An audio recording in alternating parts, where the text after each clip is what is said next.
আছে পাছে 10 বৎসর অতীত হইয়া গেল।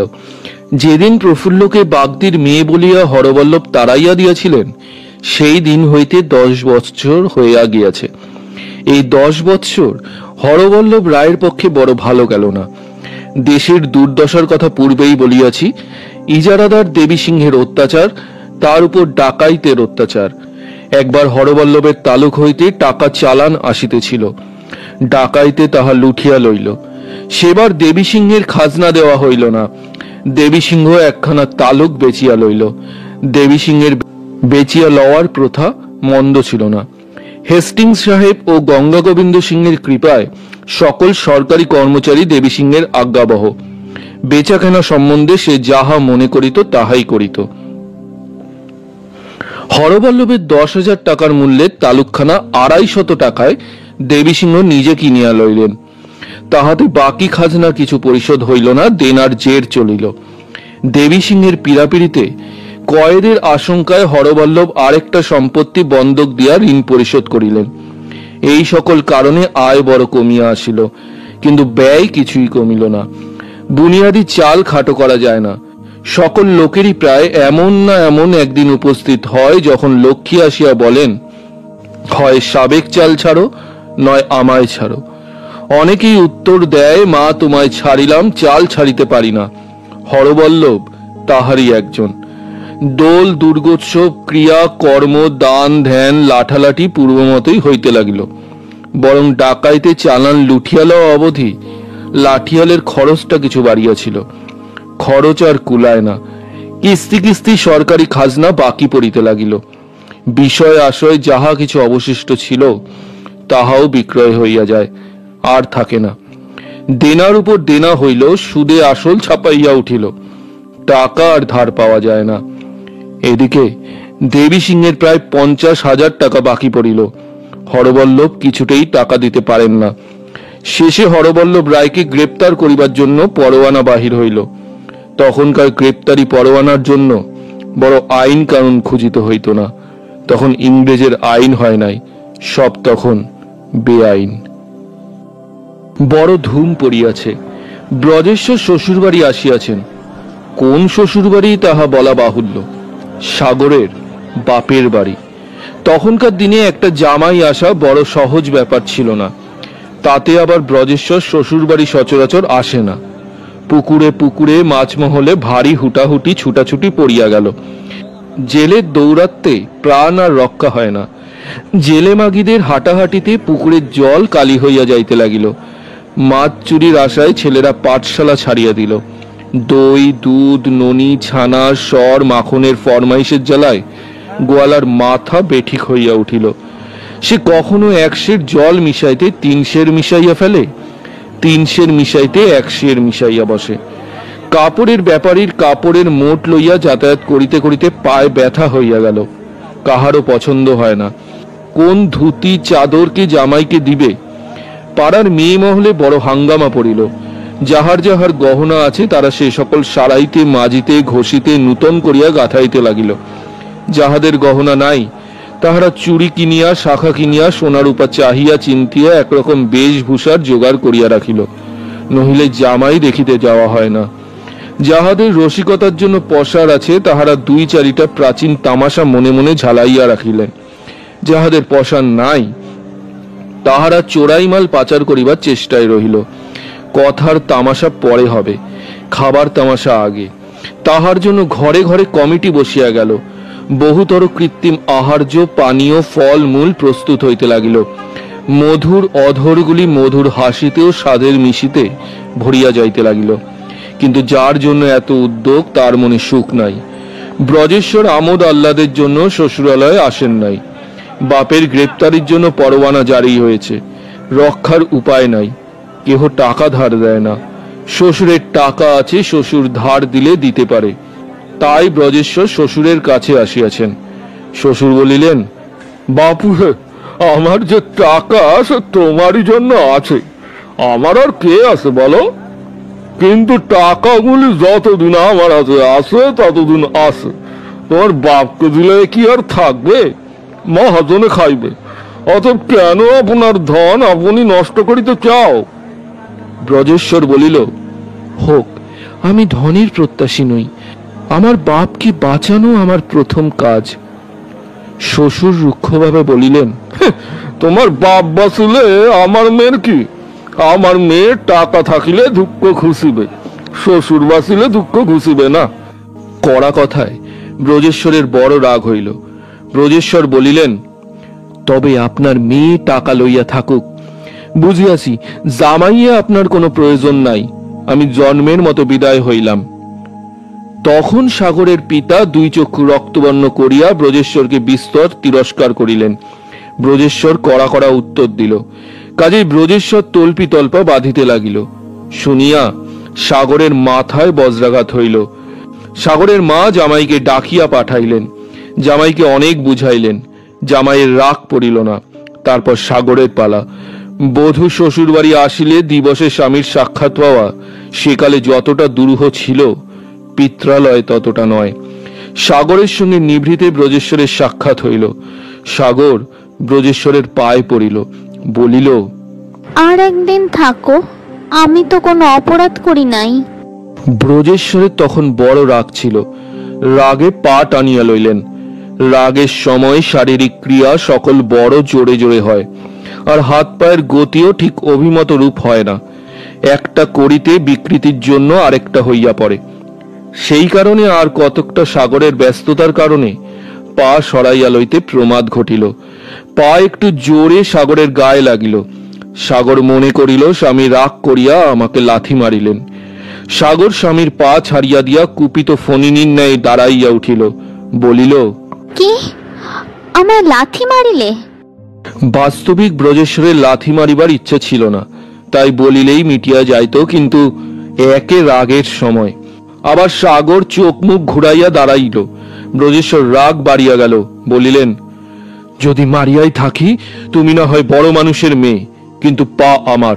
তোমার বড় মানুষ বাপও এ পা একদিন পূজা করিয়াছিলেন।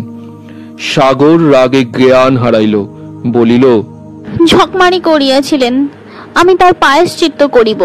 পাল্টে লাথি মারবে নাকি? আমি তত অধম নই, কিন্তু আমি যদি ব্রাহ্মণের মেয়ে হই, তবে তুমি আমার পা।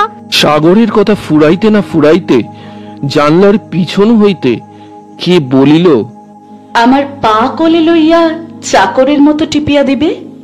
সাগরের মুখে সেই রকম কি কথা আসিতেছিল?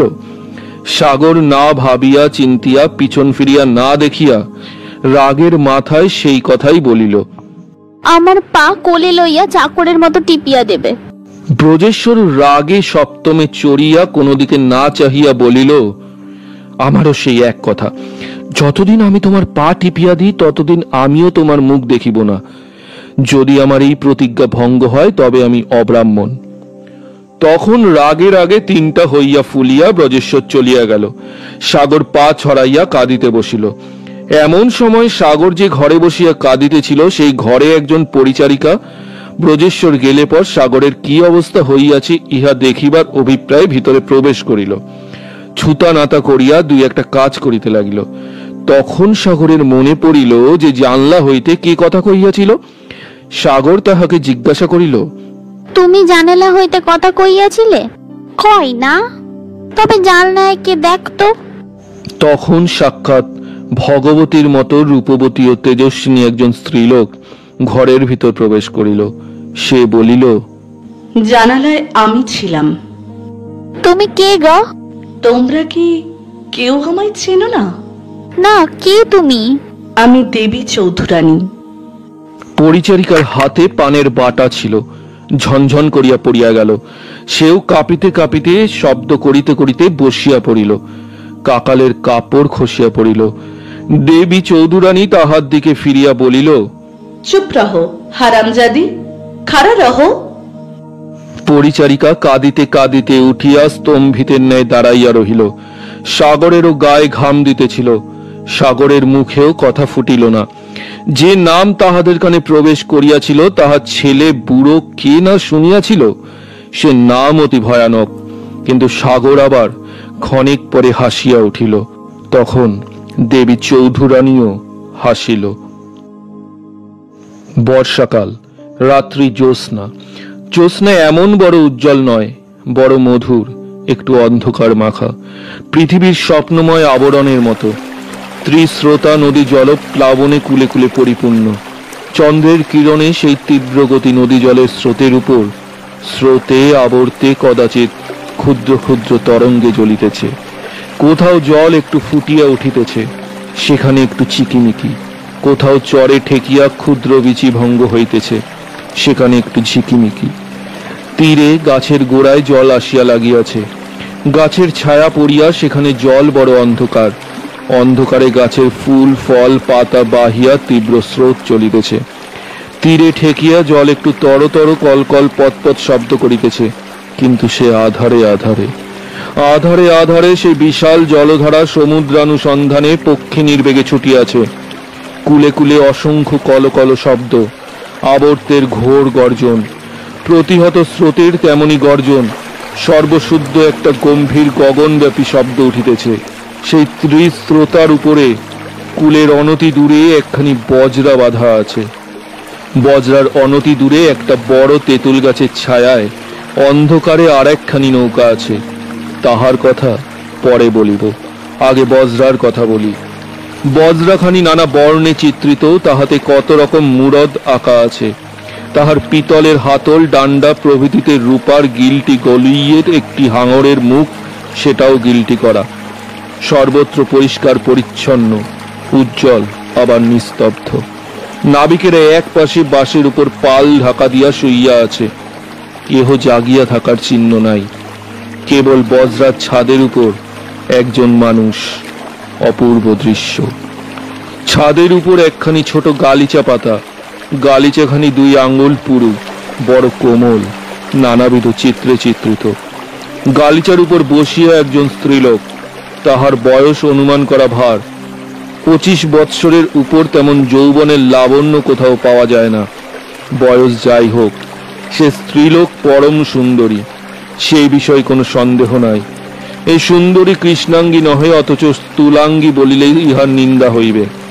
বস্তুত ইহার অবয়ব সর্বত্র 16 কলা সম্পূর্ণ। আজি ত্রিস্রোতা যেমন কুলে কুলে পুড়িয়াছে, ইহারও শরীর তেমন কুলে কুলে পুড়িয়াছে। তার উপর বিলক্ষণ উন্নত দেহ।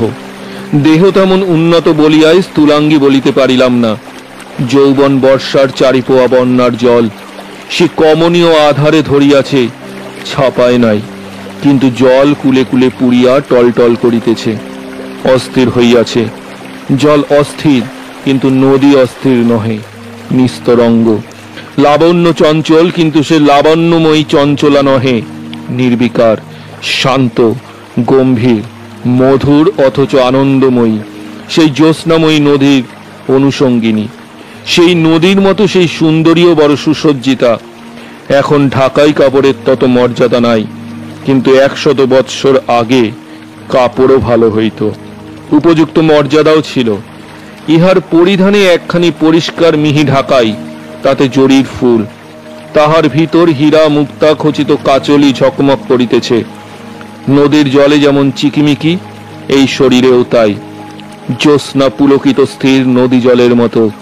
সেই শুভ্র বসন আর জলে মাঝে মাঝে যেমন জ্যোৎস্না চিকিমিকি চিকিমিকি, শুভর বসনের মাঝে মাঝে যেমন হীরা মুক্তা মতির চিকিমিকি। আবার নদীর যেমন তীরবর্তী বনচ্ছায়া, ইহারও তেমনি অন্ধকার কেশরাশি আলোলায়িত হইয়া অঙ্গের উপর পড়িয়াছে। কোকড়াইয়া ঘুরিয়া ঘুরিয়া ফিরিয়া ফিরিয়া গোছায় গোছায় খেলা করিতেছে। তাহার সুগন্ধি চূর্ণ গন্ধে গগন পরিপ্লুত হয়েছে। এক ছড়া জুই ফুলের গড়ে সেই কেশরাশি সংবেষ্টন করিতেছে। ছাদের উপর গালিচা পাতিয়া সেই বহু রত্ন মণ্ডিতা রূপবতী মূর্তিমতী সরস্বতীর ন্যায় বীণাবাদনে নিযুক্তা। চন্দ্রের আলোয় জ্যোৎস্নার মতো বর্ণ মিশিয়াছে। তাহার সঙ্গে সেই মৃদু মধুর বীণার ধ্বনিও মিশিতেছে।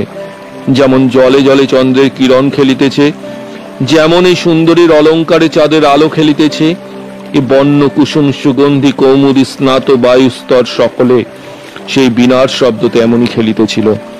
ঝমঝম ছনছন, ঝনঝন ছনছন, দমদম দিম দিম বলিয়া বীণে কত কি বাজিতেছিল, তাহা আমি বলিতে পারি না। বীণা কখনো কাঁদে, কখনো রাগিয়া ওঠে, কখনো নাচে, কখনো আদর করে, কখনো গর্জিয়া ওঠে, বাজিয়া টিপি টিপি হাসে। ঝিঝিট খাম্বাজ সিন্ধু কত মিঠে রাগিনী বাজিল, কেদার হাম্বের বেহা কত গম্ভীর রাগিনী বাজিল, কানাড়া সাহানা বাগীশ্বরী কত জাকালো রাগিনী বাজিল। নাথ কুসুমের মালার মতো নদী কল্লোল স্রোতে ভাসিয়া গেল। তারপর দুই একটা পর্দা উঠাইয়া নামাইয়া লইয়া সহসা নতুন উৎসাহে উন্মুখী হইয়া সে বিদ্যাপতি ঝনঝন করিয়া বিনের তারে বড় বড় ঘা দিল। কানের পিপুল পাত দুলিয়া উঠিল, মাথায় সাপের মতো চুলের গোছা সব নড়িয়া উঠিল। বিনে নট রাগিনী বাজিতে লাগিল। তখন যাহারা পাল মুড়ি দিয়া এক প্রান্তে নিঃশব্দে নিদ্রিতবত শুইয়াছিল, তাহার মধ্যে একজন উঠিয়া আসিয়া নিঃশব্দে সুন্দরীর নিকট দাঁড়াইল। এ ব্যক্তি পুরুষ। সে দীর্ঘদায় ও বলিষ্ঠ গঠন, ভারী রকমের একজোড়া চৌগপ্পা আছে, গলায় যজ্ঞ প্রবীত। সে নিকটে আসিয়া জিজ্ঞাসা করিল, কি হইয়াছে? দেখিতে পাইতেছ না? কিছু না, আসিতেছে কি? গালিচার উপর ছোট দূরবীন পড়িয়াছিল। দূরবীন তখন ভারতবর্ষে নূতন আমদানি হইতেছিল। দূরবীন লইয়া সুন্দরী ওই ব্যক্তির হাতে দিল, কিছু বলিল না। সে দূরবীন চক্ষে দিয়া নদীর সকল দিক নিরীক্ষণ করিল। শেষে এক স্থানে আর একখানি বজ্রা দেখিতে পাইয়া বলিল, দেখিয়াছি, টেকের মাথায় ওই কি? এ নদীতে আজকাল আর কোনো বজ্রা আসিবার কথা নাই। রঙ্গরাজ, আজ্ঞা। দেখো কি? কয়জন লোক আছে তাই দেখি। কয়জন? ঠিক ঠাহর পাই না, বেশি না, খুলিব?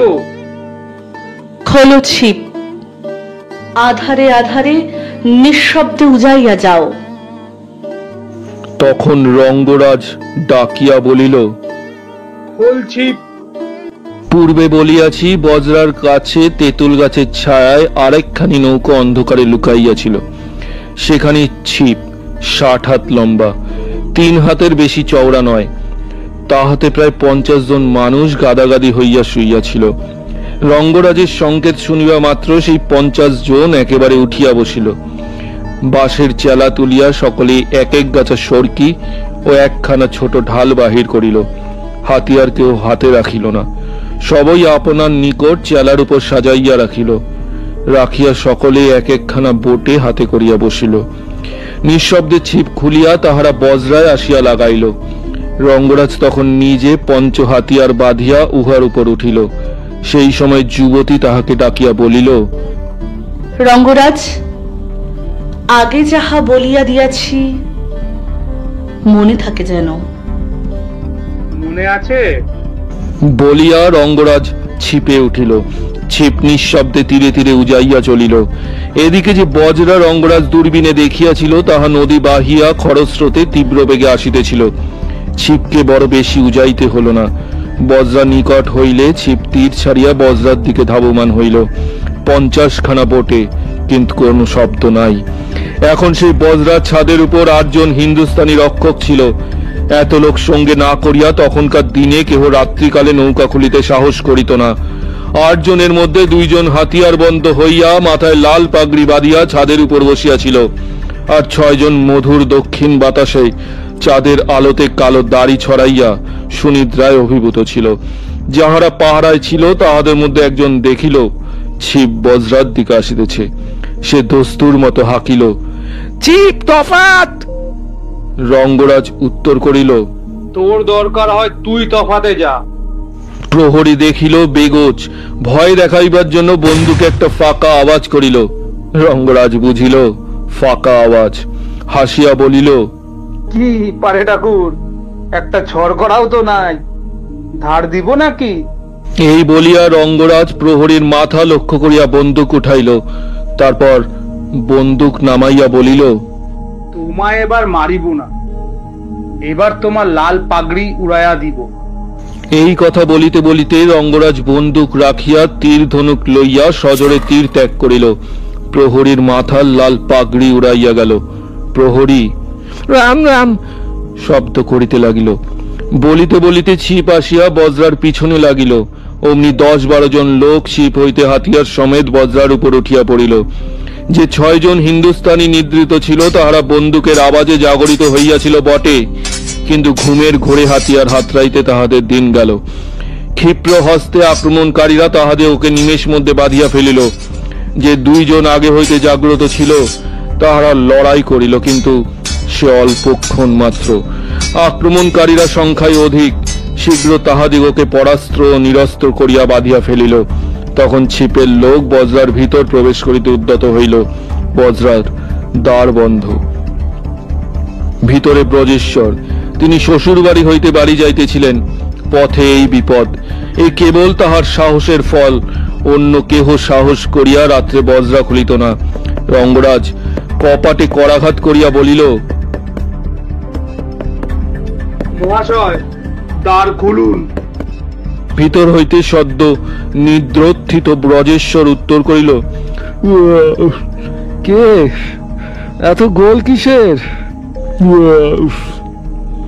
বলার কিছুই না, বজ্রা ডাকাত পড়েছে। ব্রজেশ্বর কিছুক্ষণ স্তব্ধ হইয়া পরে ডাকিতে লাগিল, পারে তেওয়ারি, রাম সিং। রাম সিং ছাদের উপর হইতে বলিল, ধর্মাবতার শালা লোক সব কই তো বাত কে রক্ষা। ব্রজেশ্বর ঈষৎ হাসিয়া বলিল, শুনিয়া বড় দুঃখিত হইলাম। তোমাদের মতো বীর পুরুষদের ডাল রুটি খাইতে না দিয়া বাঁধিয়া ফেলিয়াছে। ডাকাইতের বড় ভ্রম। ভাবনা করিও না, কাল ডাল রুটির বরাদ্দ বাড়াইয়া দেব। শুনিয়া রঙ্গরাজ ঈষৎ হাসিল, বলিল, আমারও সেই মত। এখন দ্বারটা নিশ্চয় খুলবেন বোধ হয়। তুমি কে? আমি একজন ডাকাইত মাত্র। এখন দোর খুলুন, এই আমার ভিক্ষা। কেন দ্বার খুলিব? আপনার সর্বস্ব লুটপাট করিয়া নেব। কেন? আমাকে কি হিন্দুস্তানি ভেরিওয়ালা পাইলে? আমার হাতে দোনওয়ালা বন্দুক আছে। তো ইয়ার, যে প্রথম কামরায় প্রবেশ করিবে নিশ্চয়ই তাহার প্রাণ লইব। একজন প্রবেশ করিব না, কয়জনকে মারিবেন? আপনিও ব্রাহ্মণ, আমিও ব্রাহ্মণ। এই একতরফা ব্রহ্মহত্যাই হবে। শুধু শুধু ব্রহ্মহত্যার পাপ করব কেন? সে পাপটা না হয় আমি স্বীকার করিব। এই কথা পুরাইতে পুরাইতে মর্মর শব্দ হইল। বজ্রার পাশের দিকের একখানা কপাট ভাঙিয়া একজন ডাকাইত কামরার ভিতর প্রবেশ করিল দেখিয়া ব্রজেশ্বর হাতের বন্দুক ফিরাইয়া তাহার মাথায় মারিল। দস্যু মূর্ছিত হইয়া পড়িল। এই সময় রঙ্গরাজ বাহিরের কপাটে জোরে 2 বার পদাঘাত করিল। কপাট ভাঙিয়া গেল। রঙ্গরাজ কামরার ভিতর প্রবেশ করিল। ব্রজেশ্বর আবার বন্দুক ফিরাইয়া ধরিয়া রঙ্গরাজকে লক্ষ্য করিতেছিলেন। এমন সময় রঙ্গরাজ তাহার বন্দুক কাড়িয়া লইল। 2 জনেই তুল্য বলশালী, তবে রঙ্গরাজ অধিকতর ক্ষিপ্র হস্ত। ব্রজেশ্বর ভালো করিয়া ধরিতে না ধরিতেই রঙ্গরাজ বন্দুক কাড়িয়া লইল। ব্রজেশ্বর তখন দৃঢ়তর মুষ্টিবদ্ধ করিয়া সমুদয় বলের সহিত রঙ্গরাজের মাথায় এক ঘুষি তুলিল। রঙ্গরাজ ঘুষিটা হাতে ধরিয়া ফেলিল। বজ্রার একদিকে অনেক অস্ত্র ঝুলানো ছিল। এই সময় ব্রজেশ্বর ক্ষিপ্র হস্তে তাহার মধ্য হইতে একখানা তীক্ষ্ণ ধার তরবারি লইয়া হাসিয়া বলিল, দেখো ঠাকুর, ব্রহ্মহত্যায় আমার ভয় নাই। এই বলিয়া রঙ্গরাজকে কাটিতে ব্রজেশ্বর তরবারি উঠাইল। সেই সময় আর 4-5 জন দস্যু মুক্ত দ্বারে কামরার ভিতর প্রবেশ করিয়া তাহার উপর পড়িল। উত্থিত তরবারি হাত হইতে কাড়িয়া লইল। 2 জনে 2 হাত চাপিয়া ধরিল। একজন দড়ি লইয়া ব্রজেশ্বরকে বলিল, বাঁধিতে হইবে কি? বাঁধিও না, আমি পরাজয় স্বীকার করিলাম। কি চাও বলো, আমি দিতেছি। রঙ্গরাজ বলিল, আপনার যা কিছু আছে সবই লইয়া যাই। কিছু হয়তো ছাড়িতে পারিতাম, কিন্তু ছাড়িব না। যে কিল আপনি তুলেছিলেন তাহা যদি আমার মাথায় লাগিত, মাথা ভেঙে যাইত। সুতরাং 1 পয়সাও আমি ছাড়িব না। যাহা বজ্রায় আছে সব লইয়া যাও, এখন আর আপত্তি করিব না। ব্রজেশ্বর এ কথা বলিবার পূর্বেই দস্যুরা জিনিসপত্র বজ্রা হইতে ছিপে তুলিতে আরম্ভ করিয়াছিল। এখন প্রায় 25 জন লোক বজ্রায় উঠিয়াছিল। জিনিসপত্র বজ্রায় বিশেষ কিছু ছিল না, কেবল পরিধেয় বস্ত্রাদি, পূজার সামগ্রী এইরূপ মাত্র। মুহূর্ত মধ্যে তাহারা সেই সকল দ্রব্য ছিপে তুলিয়া ফেলিল। তখন আরোহী রঙ্গরাজকে বলিল, সব জিনিস লইয়াছ, আর কেন দিক করো, এখন স্বস্থানে যাও। রঙ্গরাজ উত্তর করিল, যাইতেছি, কিন্তু আপনাকেও আমার সঙ্গে যাইতে হইবে। সে কি, আমি কোথায় যাইব? আমাদের রানীর আছে। তোমাদের আবার রানী কে? আমাদের রাজরানী। তিনি আবার কে? ডাকাইতের রাজরানী তো কখনো শুনি নাই। দেবী রানীর নাম কখনো শুনেন নাই? ওহো, তোমরা দেবী চৌধুরানীর দল। দলাদলি আবার কি, আমরা রানীজির কারপরল দাজ। যেমন রানী তেমন কার্পদক রাজ। তা আমাকে রানী দর্শনে যাইতে হইবে কেন? আমাকে কয়েদ রাখিয়া কিছু আদায় করিবে, এই অভিপ্রায়? কাজেই বজরায় তো আর কিছু পেলুম না, আপনাকে আটক করিয়া যদি কিছু পাওয়া যায়। আমারও যাইবার ইচ্ছা হইতেছে। তোমাদের রাজরানী একটা দেখবার জিনিস শুনিয়াছি, তিনি নাকি যুবতী। তিনি আমাদের মা। সন্তান কখনো মায়ের বয়সের হিসেব রাখে না। শুনিয়াছি বড় রূপবতী। আমাদের মা ভগবতীর তুল্য। চলো তবে ভগবতী দর্শনে যাই। এই বলিয়া ব্রজেশ্বর রঙ্গরাজের সঙ্গে কামরার বাহিরে আসিলেন। দেখিলেন যে বজরার মাঝি মাল্লা সকলে ভয়ে জলে পড়িয়া কাছি ধরিয়া ভাসিয়া আছে। ব্রজেশ্বর তাহাদিগকে বলিলেন, এখন তোমরা বজরায় উঠিতে পারো, ভয় নাই। উঠিয়া আল্লাহর নাম নাও। তোমাদের জান ও মান ও দৌলত ও ইজ্জত সব বজায় আছে, তোমরা বড় হুঁশিয়ার। মাঝিরা তখন একে একে বজরায় উঠিতে লাগিল। ব্রজেশ্বর রঙ্গরাজকে জিজ্ঞাসা করিলেন, এখন আমার দারোয়ানদের বাঁধন খুলিয়া দিতে পারি কি? রঙ্গরাজ বলিল, আপত্তি নাই। উহারা যদি হাত খোলা পাইয়া আমাদের উপর আক্রমণ করে, তাহলে কাল বিলম্ব না করিয়াই উহাদের মুন্ডু আলাদা করিয়া দেব। এটা উহাদের বুঝাইয়া দিন। ব্রজেশ্বর দারোয়ান দিগকে সেইরূপ বুঝাইয়া দিলেন, আর ভরসা দিলেন যে তাহারা যেরূপ বীরত্ব প্রকাশ করিয়াছে, তাহাতে শীঘ্রই তাহাদের ডাল রুটির বরাদ্দ বাড়িবে। তখন ব্রজেশ্বর ভৃত্যবর্গকে আদেশ করিলেন যে, তোমরা নিঃশঙ্ক চিত্তে এইখানে বজরা লইয়া থাকো, কোথাও যাইও না বা কিছু করিও না, আমি শীঘ্র ফিরিয়া আসিতেছি। এই বলিয়া তিনি রঙ্গরাজের সঙ্গে ছিপে উঠিলেন। ছিপের নাবিকেরা দেবী রানীকে জয় হাকিল। ছিপ বহিয়া চলিল। ব্রজেশ্বর যাইতে যাইতে রঙ্গরাজকে জিজ্ঞাসা করিল, আমাকে কতদূর লইয়া যাইবে?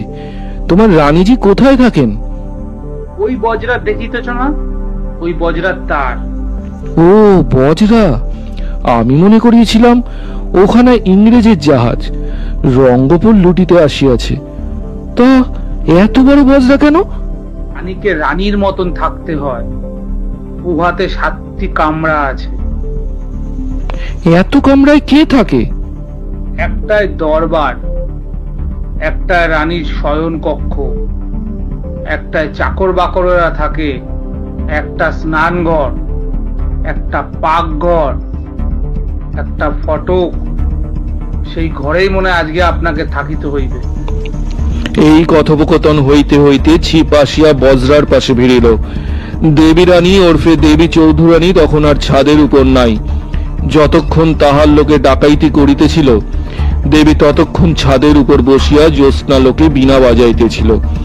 তখন বাজনাটা বড় ভালো হইতেছিল না। বেসুর বেতাল কি বাজিতে কি বাজে দেবী অন্যমনা হইতেছিল। তারপরে যে ছিপ ফিরিল, দেবী অমনি নামিয়া কামরার ভিতরে প্রবেশ করিয়াছিল। এদিকে রঙ্গরাজ ছিপ হইতে কামরার দুয়ারে আসিয়া দাঁড়াইয়া রানীজি কি জয় বলিল। দুয়ারে রেশমি পর্দা ফেলা আছে, ভিতরে দেখা যায় না। ভিতর হইতে দেবী জিজ্ঞাসা করিল, কি সংবাদ? সব মঙ্গল। তোমাদের কেহ জখম হইয়াছে? কেহ না। তাহাদের কেহ খুন হইয়াছে? কেহ না। আপনার আজ্ঞা মতন কাজ হইয়াছে। তাহাদের কেহ জখম হইয়াছে? দুইটা হিন্দুস্তানি একটা আধটা আচার খেয়েছে, ও একটু কাটা ফোটার মতন হয়েছে তাদের। মাল? সব আনিয়াছি, তবে মাল এমন কিছু ছিল না তাতে। বাবু? হ্যাঁ, বাবুকে ধরিয়া আনিয়াছি। হাজির করো। রঙ্গরাজ তখন ব্রজেশ্বরকে ইঙ্গিত করিল। ব্রজেশ্বর ছিপ হইতে উঠিয়া আসিয়া দুয়ারে দাঁড়াইল। দেবী জিজ্ঞাসা করিল, আপনি কে? দেবীর যেন বিষম লাগিয়াছে, গলার আওয়াজটা বড় সাফ নয়। ব্রজেশ্বর যেরূপ লোক শ্রোতারা এতক্ষণে বুঝিয়াছেন বোধহয়। ভয় কাহাকে বলে তাহা তিনি বালককাল হইতে জানেন না।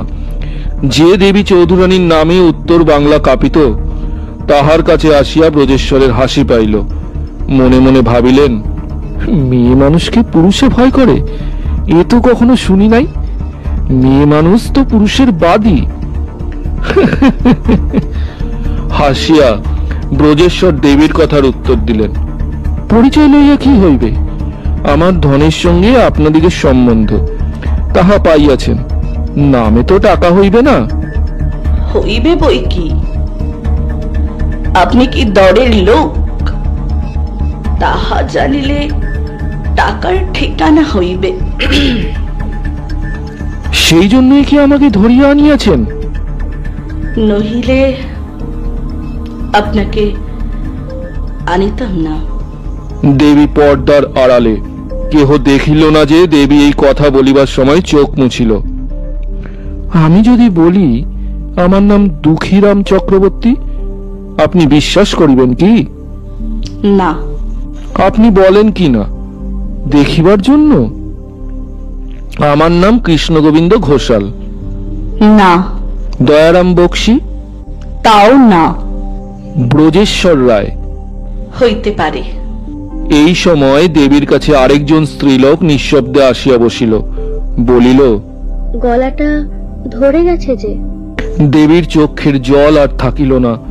বর্ষাকালে ফুটন্ত ফুলের ভিতর যেমন বৃষ্টির জল পড়া থাকে, ডাল নাড়া দিলেই ছড়ছড় করিয়া পড়িয়া যায়, দেবীর চোখে তেমনি জল পড়া ছিল। ডাল নাড়া দিতেই ঝরঝর করিয়া পড়িয়া গেল। দেবী তখন ওই স্ত্রীলোককে কানে কানে বলিল, আমি আর এই রঙ্গ করিতে পারি না। তুই কথা ক, সব জানিস তো। এই বলিয়া দেবী সেই কামরা হইতে উঠিয়া অন্য কামরায় গেল। ওই স্ত্রীলোকটি দেবীর আসন গ্রহণ করিয়া ব্রজেশ্বরের সহিত কথা কহিতে লাগিল। এই স্ত্রীলোকের সঙ্গে শ্রোতাদের পরিচয় আছে। ইনি সেই বামন শূন্য বামনী, নিশি ঠাকুরানী। নিশি বলিল, এইবার ঠিক বলেছ, তোমার নাম ব্রজেশ্বর রায়। ব্রজেশ্বরের একটু গোল বাঁধিল।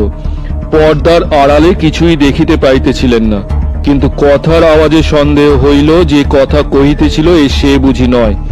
তার আওয়াজটা বড় মিঠে লাগিতেছিল, এ বুঝি তত মিঠে নয়। যাই হোক, কথার উত্তরে ব্রজেশ্বর বলিলেন, যদি আমার পরিচয় জানেন তবে এই বেলা দরটা চুকাইয়া লন, আমি সস্থানে চলিয়া যাই। কি দরে আমাকে ছাড়িবেন? এক কারা কানা করি সঙ্গে আছে কি? থাকে যদি দিয়া চলিয়া যান। আপাতত সঙ্গে নাই। বজরা হইতে আনিয়া দেন। বজরাতে যাহা ছিল তাহা আপনার অনুচরেরা লইয়া আসিয়াছে, আর এক কড়া কানা করিও নাই। মাঝিদের কাছে ধার করিয়া আনুন। মাঝিরাও কানা করি রাখে না। তবে যতদিন না আপনার উপযুক্ত মূল্য আনাইয়া দিতে পারেন ততদিন কয়েদ থাকুন। ব্রজেশ্বর তারপর শুনিলেন কামরার ভিতরে আরেকজন কে, কণ্ঠে সেও বোধহয় স্ত্রীলোক, দেবীকে বলিতেছে, রানীজি, যদি এক কড়া কানা করি এই মানুষটার দর হয় তবে আমি এক কড়া কানা করি দিতেছি, আমার কাছে উহাকে বিক্রি করুন। ব্রজেশ্বর শুনিল, রানী উত্তর করিল, ক্ষতি কি? কিন্তু মানুষটা নিয়ে তুমি কি করিবে? ব্রাহ্মণ জল তুলিতে কাঠ কাটিতে পারিবে না। আমার রাধিবার ব্রাহ্মণ নাই, আমাকে রাধিয়া দিবে। শুনিলেন, আপনি বিক্রি হইলেন। আমি কানা করি পাইয়াছি। যে আপনাকে কিনিল আপনি তাহার সঙ্গে যান, রাধিতে হইবে। ব্রজেশ্বর বলিল, কই তিনি? নিশি বলিল, স্ত্রীলোক বাহিরে যাইবে না, আপনি ভিতরে আসুন। ব্রজেশ্বরের অনুমতি পাইয়া পর্দা তুলিয়া কামরার ভিতরে প্রবেশ করিল। প্রবেশ করিয়া যাহা দেখিল, ব্রজেশ্বর তাহাতে বিস্মিত হইল। কামরার কাষ্ঠের দেওয়াল বিচিত্র চারুচিত্রিত। যেমন আশ্বিন মাসে ভক্তজনে দশভুজা প্রতিমা পূজা করিবার মানুষে প্রতিমার চাল চিত্রিত করায়, এ তেমনি চিত্র। শুম্ভ নিশুম্ভের যুদ্ধ, মহিষাসুরের যুদ্ধ, 10 অবতার, 8 নায়িকা, 7 মাতৃকা, 10 মহাবিদ্যা, কৈলাস, বৃন্দাবন, লঙ্কা, ইন্দ্রালয়, নবানারী, কুঞ্জর, বস্ত্রহরণ সকলই চিত্রিত। সেই কামরায় 4 আঙুল পুরু গালিচা পাতা, তাহাতেও কত চিত্র। তার উপর কত উচ্চ মসনদ, মকমলের কামদার বিছানা, 3 দিকে সেইরূপ বালিশ, সোনার আতরদান, তারই গোলাপ পাশ, সোনার বাটা, সোনার পুষ্পপাত্র, তাহাতে রাশিকৃত সুগন্ধি ফুল, সোনার আলবোলা, পোরজরেট, সটকা, সোনার মুখ নলে মতির থোপ দুলিতেছে, তাহাতে মৃগনামী সুগন্ধি তামাক সাজা আছে। 2 পাশে 2 রূপার ঝাড়, তাহাতে বহু সংখ্যক সুগন্ধি দ্বীপ রূপার পরীর মাথার উপর জ্বলিতেছে। উপরের ছাদ হইতে একটি ছোট দ্বীপ সোনার শিকলে লটকানো আছে। 4 কোণে 4টি রূপার পুতুল 4টি বাতি হাতে করিয়া ধরিয়া আছে। মসনদের উপর একজন স্ত্রীলোক শুইয়া আছে। তাহার মুখের উপর একখানা বড় মিহি জরির বুটাদার ঢাকাই রুমাল ফেলা আছে। মুখ ভালো দেখা যাইতেছে না, কিন্তু তপ্ত কাঞ্চন, গৌর বর্ণ আর কৃষ্ণ কুঞ্চিত কেশ অনুভূত হইতেছে। কানের গহনা কাপড়ের ভিতর হইতে জ্বলিতেছে। তার অপেক্ষা বিস্তৃত চক্ষের তীব্র কটাক্ষ আরো ঝলসিতেছে। স্ত্রীলোকটি শুইয়া আছে, ঘুমায় নাই। ব্রজেশ্বর দরবার কামরায় প্রবেশ করিয়া শয়না সুন্দরীকে দেখিয়া জিজ্ঞাসা করিলেন, রানীজিকে কি বলিয়া আশীর্বাদ করিব? সুন্দরী উত্তর করিল, আমি রানীজি নই।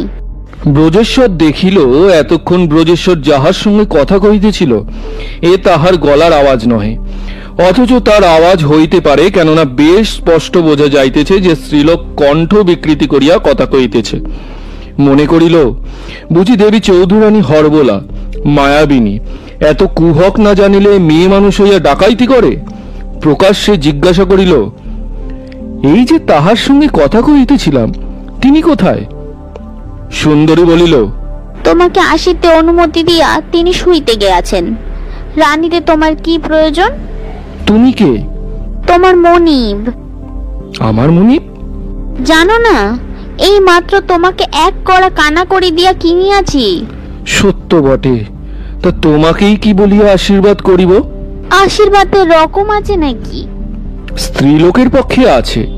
সধবাকে একরকম আশীর্বাদ করিতে হয়, বিধবাকে অন্যরূপে, পুত্রবতীকে। আমাকে শিগগির মর বলিয়া আশীর্বাদ করো। সে আশীর্বাদ আমি কাহাকেও করি না। তোমার 103 বছর পরমায়ু হোক। আমার বয়স 25 বৎসর।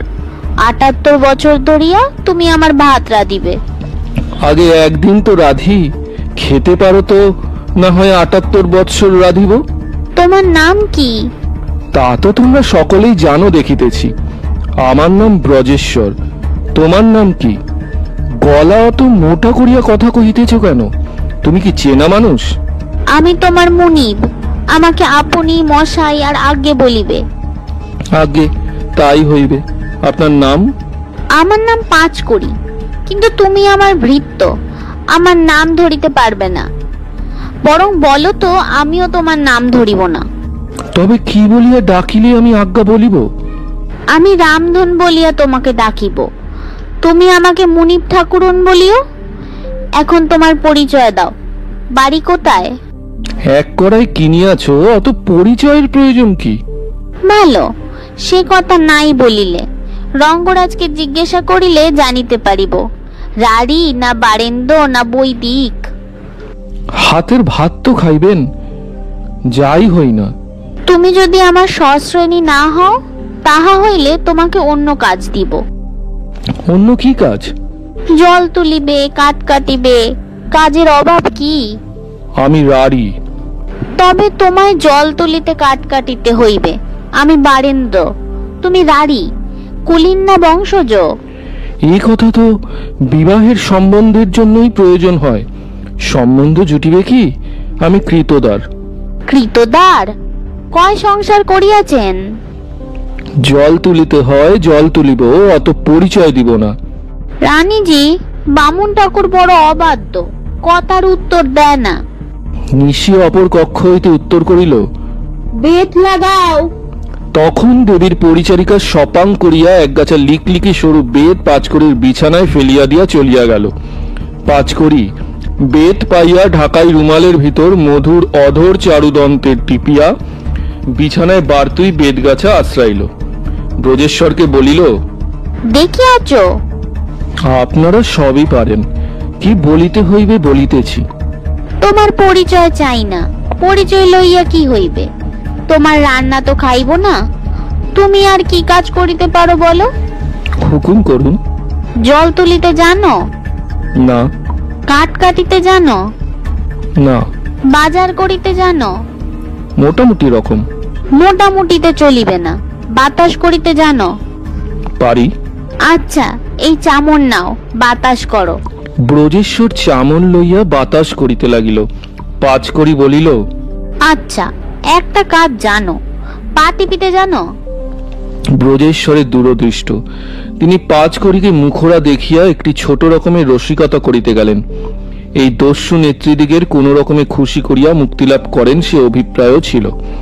অতএব পাঁচকড়ির কথার উত্তরে বলিলেন, তোমাদের মতো সুন্দরীর পা টিপিব সে তো ভাগ্য।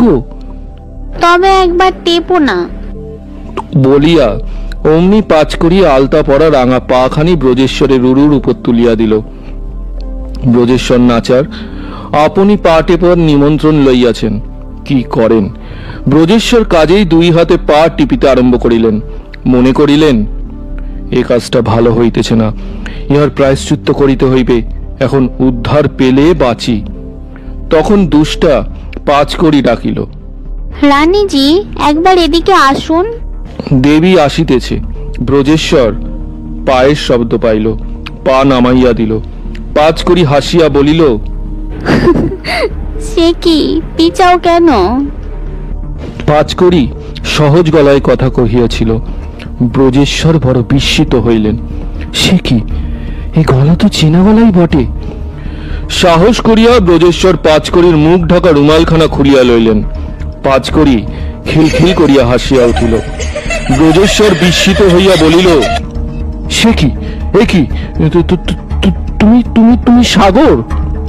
পাঁচকড়ি বলিল, আমি সাগর, গঙ্গা নই, যমুনা নই, বিল নই, খাল নই, সাক্ষাৎ সাগর। তোমার বড় অভাগ্য না? যখন পরের স্ত্রী মনে করিয়াছিলে তখন বড় আহ্লাদ করিয়া পা টিপিতেছিলে, আর যখন গড়ের স্ত্রী হইয়া পা টিপিতা বলিয়াছিলাম তখন রাগে গড় গড় করিয়া চলিয়া গেলে। যাক, এখন আমার প্রতিজ্ঞা রক্ষা হইয়াছে। তুমি আমার পা টিপিয়াছ, এখন আমার মুখ পানে দেখিয়া চাইতে পারো। আমায় ত্যাগ করো আর পায়ে রাখো। এখন জানিলে আমি যথার্থ ব্রাহ্মণের মেয়ে। ব্রজেশ্বর কিছুক্ষণ বিহ্বল হইয়া রহিল। শেষে জিজ্ঞাসা করিল, সাগর, তুমি এখানে কেন? সাগর বলিল, সাগরের স্বামী, তুমি বা এখানে কেন? তাই কি? আমি কয়েদি, তুমিও কি কয়েদি? আমাকে ধরিয়া আনিয়াছে, তোমাকেও কি ধরিয়া আনিয়াছে? আমি কয়েদি নই, আমাকে কেউ ধরিয়া আনে নাই। আমি ইচ্ছাক্রমে দেবী রানীর সাহায্যে লইয়াছি।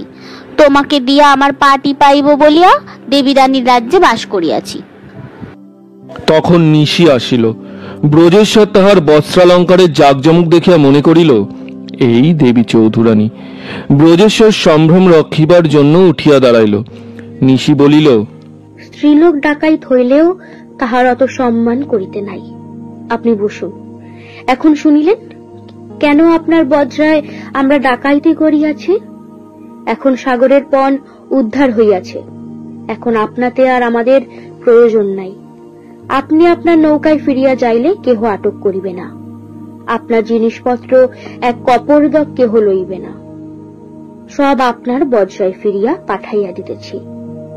কিন্তু এই একটা কপর্দক, এই পোড়ার মুখী সাগর, ইহার কি হইবে? এ কি বাপের বাড়ি ফিরিয়া যাইবে? ইহাকে আপনি লইয়া যাইবেন কি? মনে করুন আপনি উহার এক করার কেনা গোলাম। বিস্ময়ের উপর বিস্ময়, ব্রজেশ্বর বিহ্বল হইল। তবে ডাকাইতি সব মিথ্যা, এরা ডাকাইত নয়। ব্রজেশ্বর ক্ষণেক ভাবিল, ভাবিয়া শেষে বলিল, তোমরা আমায় বোকা বানাইলে। আমি মনে করিয়াছিলাম দেবী চৌধুরানীর দলে আমার বজরায় ডাকাইতি করিয়াছে। তখন নিশি বলিল, সত্য সত্যই দেবী চৌধুরানীর এই বজরা। দেবী রানী সত্য সত্যই ডাকাইতি করেন। দেবী রানী সত্যি সত্যি ডাকাইতি করেন, তবে আপনি কি দেবী রানী নন? আমি দেবী নই। আপনি যদি রানীজিকে দেখিতে চান, তিনি দর্শন দিলেও দিতে পারেন। কিন্তু যা বলিতেছিলাম তা আগে শুনুন। আমরা সত্য সত্যই ডাকাইতি করি, কিন্তু আপনার উপর ডাকাইতি করিবার আর কোনো উদ্দেশ্য নাই, কেবল সাগরের প্রতিজ্ঞা রক্ষা। এখন সাগর বাড়ি যায় কি প্রকারে? প্রতিজ্ঞা তো রক্ষা হইল। আসিল কি প্রকারে? রানীজির সঙ্গে। আমিও তো সাগরের পিত্রালয়ে গিয়াছিলাম, সেখান হইতেই আসিতেছি। কই, সেখানে তো রানীজিকে দেখি নাই। রানীজি আপনার পরে সেখানে গিয়াছিলেন। তবে ইহার মধ্যে এখানে আসিলেন কি প্রকারে? আমাদের ছিপ দেখিয়াছেন তো, 50 বোটে। তবে আপনারাই কেন ছিপে করিয়া সাগরকে রাখিয়া আসুন না? তাতে একটু বাধা আছে। সাগর কাহাকে না বলিয়া রানীর সঙ্গে আসিয়াছে, এজন্য অন্য লোকের সঙ্গে ফিরিয়া গেলে সবাই জিজ্ঞাসা করিবে কোথায় গিয়াছিলে। আপনার সঙ্গে ফিরিয়া গেলে উত্তরের ভাবনা নাই। ভালো, তাই হইবে। আপনি অনুগ্রহ করিয়া ছিপ হুকুম করিয়া দিন। দিতেছি। বলিয়া নিশি সেখান হইতে সরিয়া গেল। তখন সাগরকে নির্জনে পাইয়া ব্রজেশ্বর বলিল, সাগর, তুমি কেন এমন প্রতিজ্ঞা করিয়াছিলে? মুখে অঞ্চল দিয়া এবার ঢাকায় রুমাল নহে, কাপড়ের যেখানটা হাতে উঠিল সেইখানটা মুখে ঢাকা দিয়া সাগর কাঁদিল। সেই মুখরা সাগর টিপিয়া টিপিয়া কাঁপিয়া কাঁপিয়া চুপি চুপি ভারী কান্না কাঁদিল। চুপি চুপি, পাছে দেবী শোনে। কান্না থামিলে ব্রজেশ্বর জিজ্ঞাসা করিল, সাগর, তুমি আমায় ডাকলে না কেন? ডাকিলেই সব মিটিয়া যাইত। কপালের ভোগ, কিন্তু আমি নাই ডাকিয়াছি, তুমি বা আসিলে না কেন? তুমি আমায় তাড়াইয়া দিয়াছিলে, না ডাকিলে যাই কি বলিয়া। এই সকল কথাবার্তা যথাশাস্ত্র সমাপন হইলে ব্রজেশ্বর বলিল, সাগর, তুমি ডাকাইতের সঙ্গে কেন আসিলে? দেবী সম্বন্ধে আমার ভগিনী হয়, পূর্বে জানাশোনা ছিল। তুমি চলিয়া আসিলে সে গিয়ে আমার বাপের বাড়িতে উপস্থিত হইল। আমি কাঁদিতেছি দেখিয়া সে বলিল, কাঁদো কেন ভাই, তোমার শ্যামচাঁদকে আমি বেঁধে এনে দেব, আমার সঙ্গে 2 দিনের তরে এসো। তাই আমি আসিলাম। দেবীকে সম্পূর্ণ বিশ্বাস করিবার আমার বিশেষ কারণ আছে। তোমার সঙ্গে আমি পলাইয়া চলিলাম, এই কথা আমি চাকরানীকে বলিয়া আসিতেছি। তোমার জন্য এইসব আলবোলা সটকা প্রভৃতি সাজিয়া রাখিয়াছি। একবার তামাক টামাক খাও, তারপর যেও। কই, যে মালিক সে তো কিছু বলে না। নিশিকে দেখিয়া ব্রজেশ্বর বলিল, এখন আপনি ছিপ হুকুম করিলেই যাই। ছিপ তোমারই, কিন্তু দেখো তুমি রানীর বোনাই। কুটুম্বকে সস্থানে পাইয়া আমরা আদর করিলাম না, কেবল অপমানই করিলাম। এ বড় দুঃখ থাকে। আমরা ডাকাইত বলিয়া আমাদের কি হিন্দু আনি নাই? কি করিতে বলেন? প্রথমে উঠিয়া ভালো হইয়া বসো। নিশি মসনদ দেখাইয়া দিল। ব্রজেশ্বর শুধু গালিচায় বসিয়াছিল। বলিল, কেন, আমি বেশ বসিয়া আছি। তখন নিশি সাগরকে বলিল, ভাই, তোমার সামগ্রী তুমি তুলিয়া বসাও। জানো, আমরা পরের দ্রব্য ছুঁই না, তবে সোনারূপা ছাড়া। তবে আমি কি পিতল কাঁসার দলে পড়িলাম? আমি তো তা মনে করি। পুরুষ মানুষ স্ত্রীলোকের তৈজসের মধ্যে না থাকিলে ঘর সংসার চলে না, তাই রাখিতে হয়। কথায় কথায় সকরি হয়। মাজিয়া ঘষিয়া ধুইয়া ঘরে তুলিতে নিত্য প্রাণ বইয়া যায়। নে ভাই সাগর, তোর ঘটি বাটি তফাত কর, কি জানি যদি সকরই হয়। একে তো পিতল কাঁসা, তার মধ্যে আবার ঘটি বাটি, ঘোড়াটা গারুটার মধ্যে গণ্য হইবার যোগ্য নই। আমি ভাই বৈষ্ণবী, তৈজসের ধার ধারি না, আমাদের ধর মারেসা পর্যন্ত। তৈজসের খবর সাগরকে জিজ্ঞাসা কর। আমি ঠিক কথা জানি, পুরুষ মানুষ তৈজসের মধ্যে কলসি, সদাই অন্তশূন্য। আমরা যাই গুণবতী, তাই জল পুড়িয়া পূর্ণকুম্ভ করিয়া রাখি। ঠিক বলিয়াছিস, তাই মেয়ে মানুষে এই জিনিস গলায় বাঁধিয়া সংসার সমুদ্রে ডুবিয়া মরে। নে ভাই তোর কলসি, কলসি পিড়ির উপর তুলিয়া রাখ।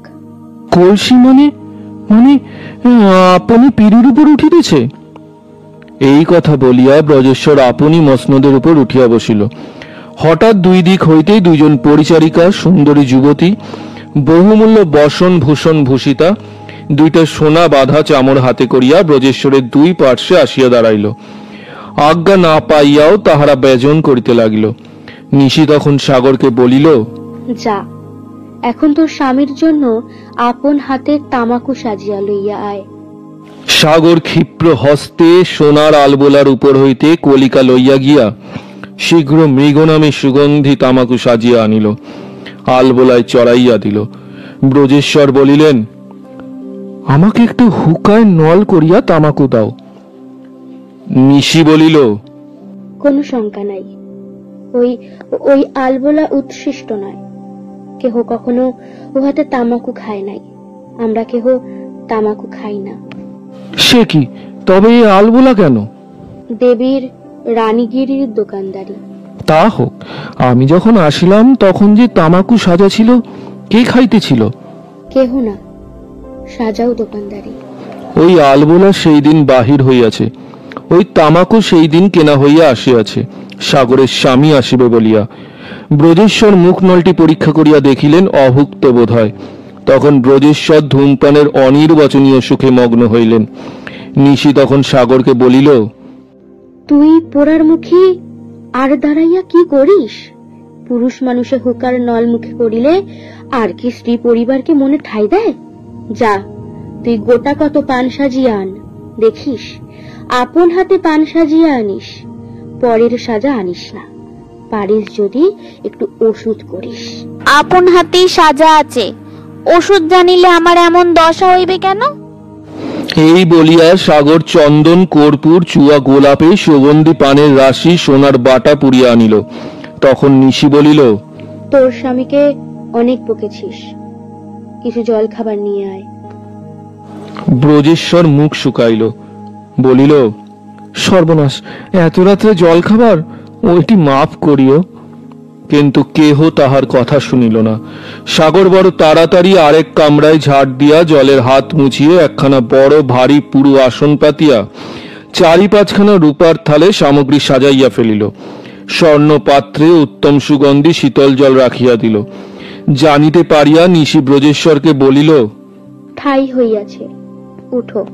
ব্রজেশ্বর উকি মারিয়া দেখিয়া নিশির কাছে জোড়হাত করিল, বলিল, ডাকাইতি করিয়া ধরিয়া আনিয়া কয়েদ করিয়াছ, সে অত্যাচার সহিয়াছে, কিন্তু এত রাতে এ অত্যাচার সহিবে না, দোহাই। স্ত্রী লোকেরা মার্জনা করিল না। ব্রজেশ্বর অগত্যা কিছু খাইল। সাগর তখন নিশিকে বলিল, ব্রাহ্মণ ভোজন করাইলে কিছু দক্ষিণা দিতে হয়। দক্ষিণা রানী স্বয়ং দিবেন। এসো ভাই, রানী দেখিবে, এসো। এই বলিয়া নিশি ব্রজেশ্বরকে আরেক কামরায় সঙ্গে করিয়া লইয়া গেল। নিশি ব্রজেশ্বরকে সঙ্গে করিয়া দেবীর শয্যা গৃহে লইয়া গেল। ব্রজেশ্বর দেখিলেন শয়নঘর দরবার কামরার মতো অপূর্ব শয্যায় সজ্জিত। বেশিরভাগ একখানা সুবর্ণ মণ্ডিত মুক্তার ঝালর যুক্ত ক্ষুদ্র পালঙ্ক আছে, কিন্তু ব্রজেশ্বরের সে সকল দিকে চক্ষু ছিল না।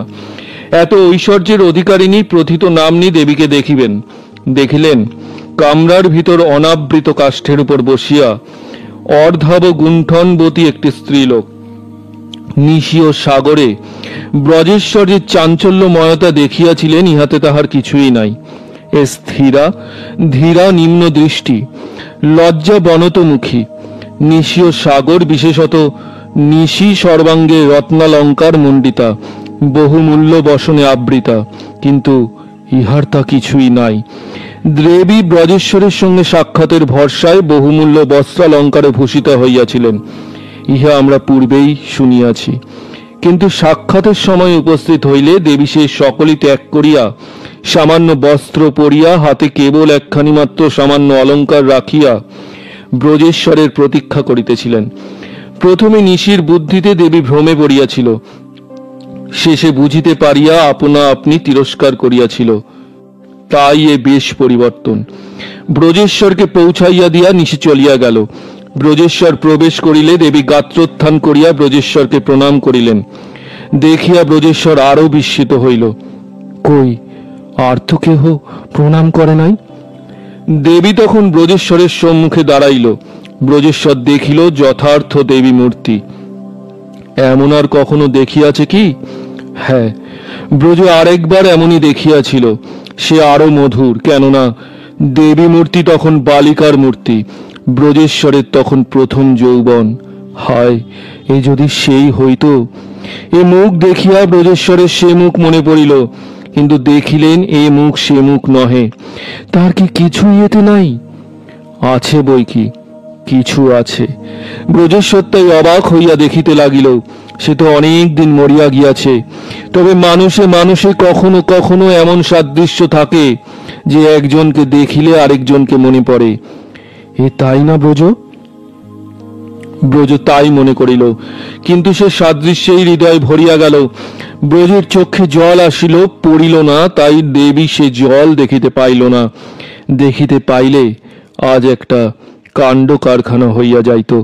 দুইখানা মেঘেই বৈদ্যুতি ভরা। প্রণাম করিয়া নিম্ন নয়নে দেবী বলিতে লাগিল, আমি আপনাকে আজ জোর করিয়া ধরিয়া আনিয়া বড় কষ্ট দিয়াছি। কেন এমন কুকর্ম করিয়াছি শুনিয়াছেন? আমার অপরাধ লইবেন না। আমার উপকারই করিয়াছেন। বেশি কথা বলিবার ব্রজেশ্বরের শক্তি নাই।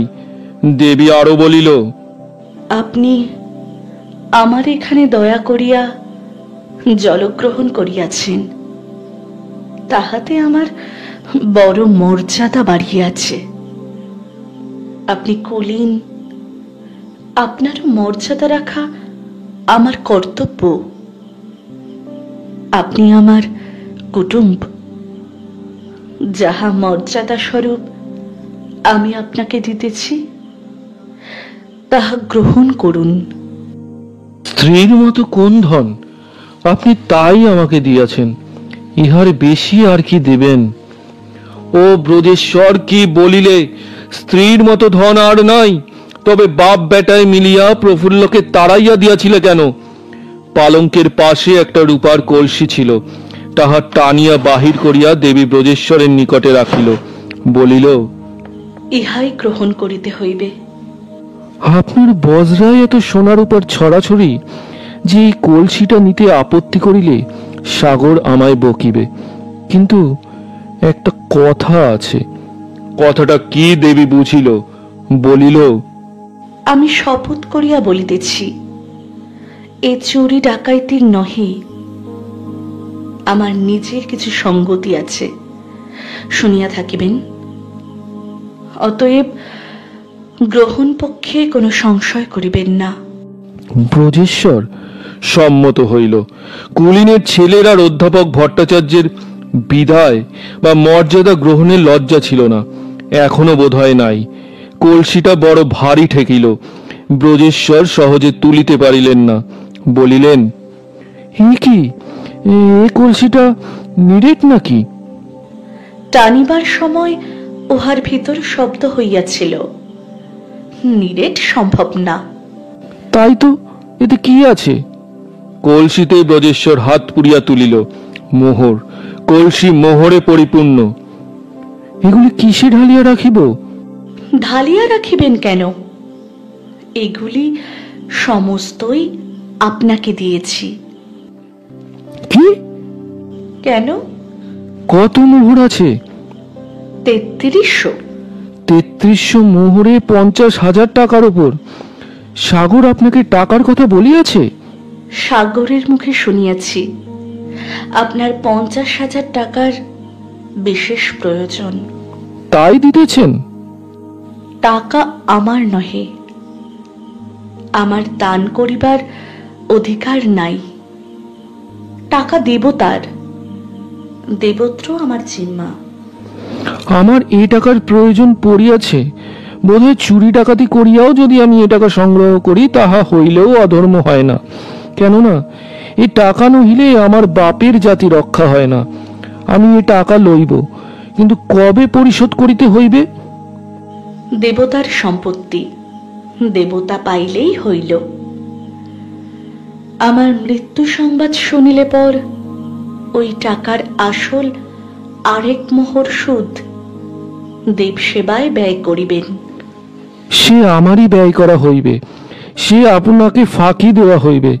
আমি ইহাতে স্বীকৃত নহি। আপনার যে রূপ ইচ্ছা সেই রূপে পরিশোধ করিবেন।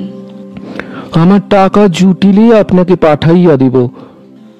আপনার লোক কেহ আমার কাছে আসবে না, আসিতেও পারিবে না। আমি নিজে টাকা লইয়া আসিব। কোথায় আসিবেন?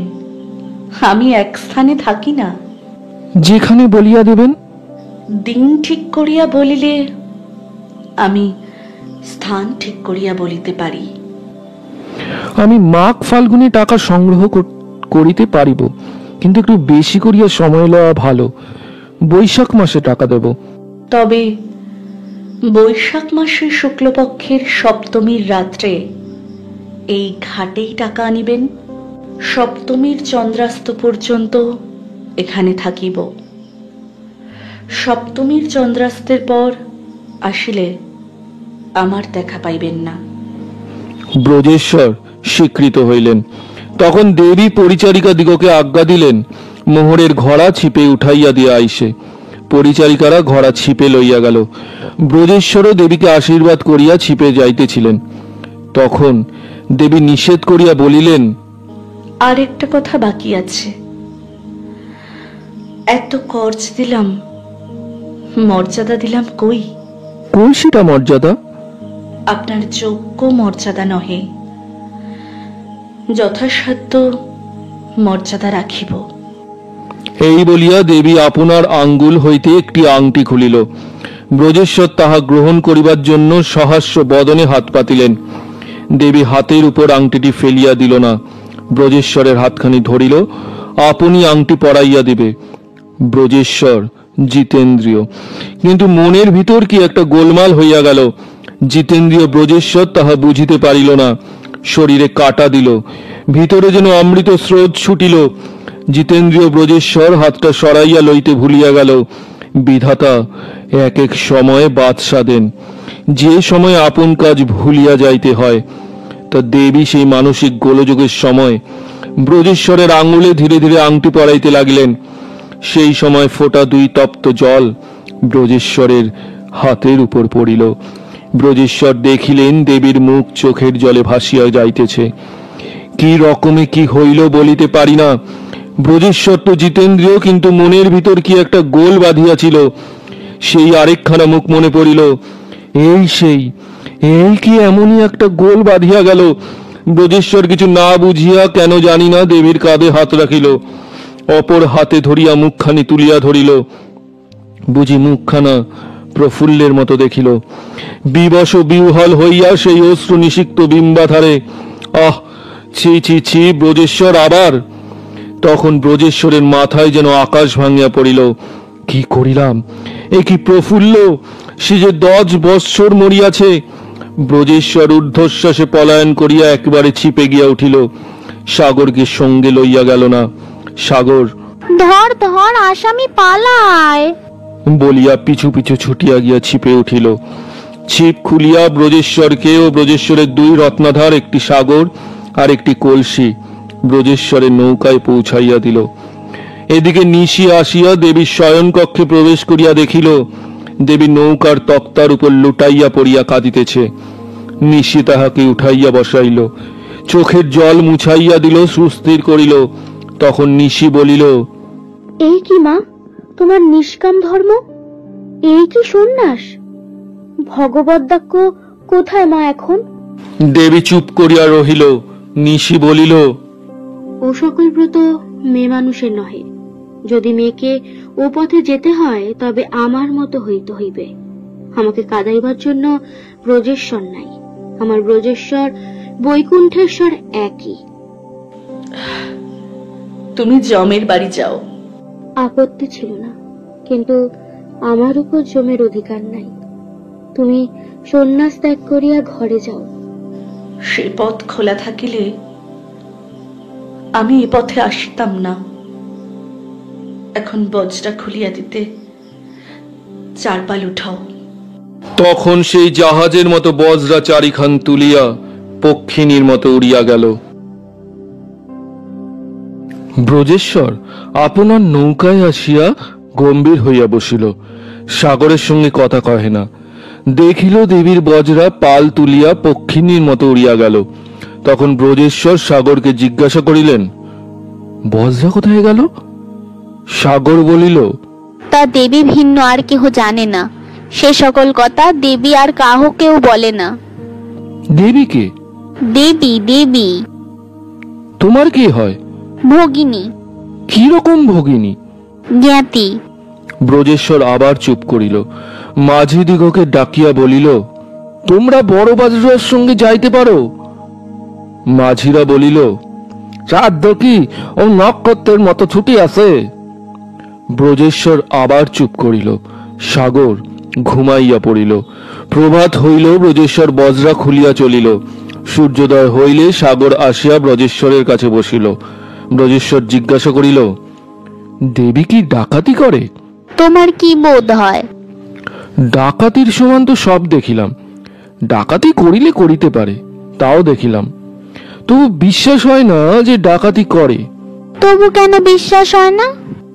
কে জানে, ডাকাতি না করিলেই বা এত ধন কোথায় পাইল? কেহ বলে দেবী দেবতার বরে এত ধন পাইয়াছে, কেহ বলে মাটির ভিতর পোতা টাকা পাইয়াছে, কেহ বলে দেবী সোনা করিতে জানে। দেবী কি বলে? দেবী বলে, এক করাও আমার নয়, সব পরের। পরের ধন এত পাইল কোথায়? তা কি জানি। পরের ধন হলে অত আমিরি করে? পরে কিছু বলে না? দেবী কিছু আমিরি করে না। খুদ খায়, মাটিতে শোয়, গড়া পড়ে। কাল যা দেখিলে সে সকল তোমার আমার জন্য মাত্র, কেবল দোকানদারি। তোমার হাতেও কি? সাগর ব্রজেশ্বরের আঙুলের নতুন আংটি দেখল। ব্রজেশ্বর বলিল, কাল দেবীর নৌকায় জলযোগ করিয়াছিলাম বলিয়া দেবী আমাকে এই আংটি মর্যাদা দিয়াছে। দেখি। ব্রজেশ্বর আংটি খুলিয়া দেখিতে দিল। সাগর হাতে লইয়া ঘুরাইয়া ঘুরাইয়া দেখিল। বলিল, এতে দেবী চৌধুরানীর নাম লেখা আছে। কই? ভিতরে ফরাসিতে। এ কি? এ যে এ যে আমার নাম, আমার আংটি। সাগর, তোমাকে আমার দিব্য। যদি তুমি আমার কাছে সত্য কথা কও না কও, আমায় বলো, দেবী কে? তুমি চিনিতে পারো নাই, সে কি আমার দোষ? আমি তো এক দণ্ডে চিনিয়াছিলাম। কে কে? দেবী কে? প্রফুল্ল।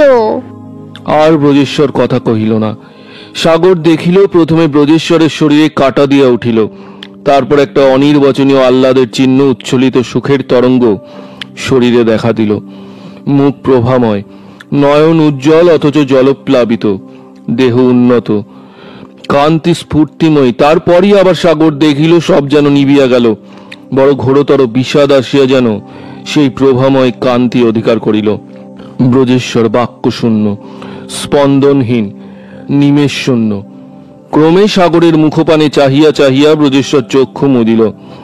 দেহ অবসন্ন হইল। ব্রজেশ্বর সাগরের কোলে মাথা রাখিয়া শুইয়া পড়িল। সাগর কাতর হইয়া অনেক জিজ্ঞাসাবাদ করিল, কিছুই উত্তর পাইল না। একবার ব্রজেশ্বর বলিল, প্রফুল্ল ডাকাত? ছি! ব্রজেশ্বর ও সাগরকে বিদায় দিয়া দেবী চৌধুরানী, হায় কোথায় গেল দেবী? কই সে বেশভূষা, ঢাকাই শাড়ি, সোনাদানা, হীরা মুক্তা পান্না সব কোথায় গেল?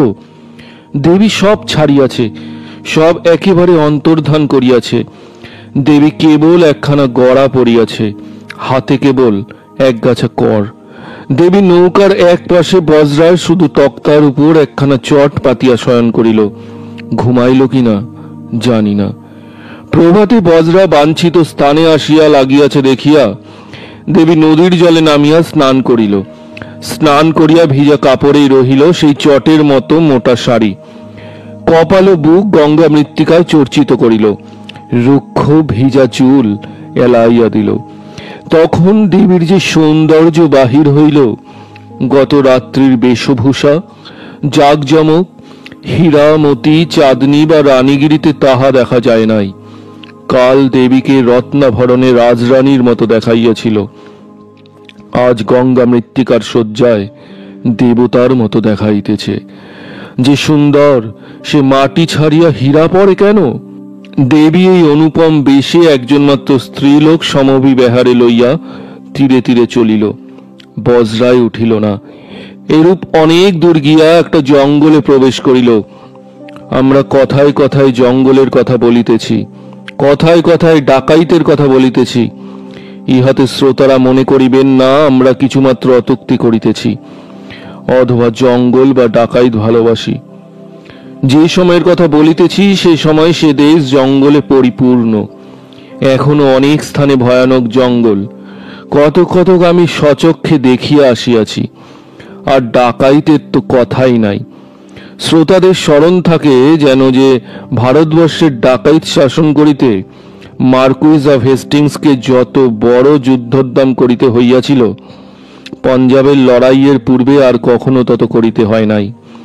এই সকল অরাজকতার সময় ডাকাইতি ক্ষমতাশালী লোকের ব্যবসা ছিল।